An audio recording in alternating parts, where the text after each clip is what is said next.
recent rally in oil prices have largely due to optimism about recovery in China's economy, and now European and US macroeconomic statistics have added to bullish sentiment.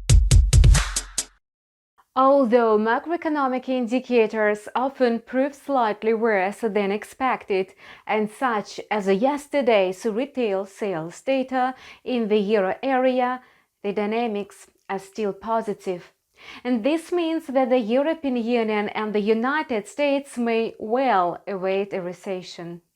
Therefore, energy demand will hardly drop sharply, whereas a further tightening of sanctions against Russia only increases the risk of a supply crunch.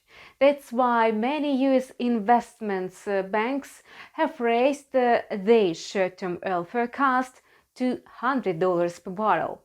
Thus, oil prices are moving slowly but surely towards $90 per barrel.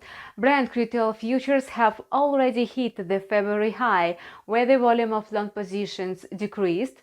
To extend gains, the quote needs to consolidate above the resistance level of 87, otherwise the benchmark may retreat. Meanwhile, gold tried to rise above $1,850 per troy ounce, supported by a weaker dollar. However, its attempt was unsuccessful, and the asset settled just below that mark. As for its further dynamics, much will depend on the US currency.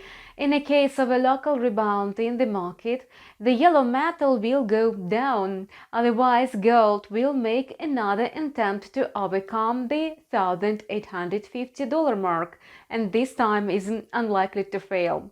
Speaking of the Russian currency, it's standing still at around 75 rubles per dollar, and the dollar-ruble pair has been trading sideways for a long time now. As the practice shows, the longer the ruble remains steady and the more significant its subsequent movement is. Now the question is in which direction the market will move. The situation largely depends on the Bank of Russia, whose meeting will take place next week, and traders are waiting for first forecast regarding the regulator's further steps, but half of the week has almost passed. No one intends to make far-reaching projections, especially in the light of harsh sanctions and calls for the introduction of new ones.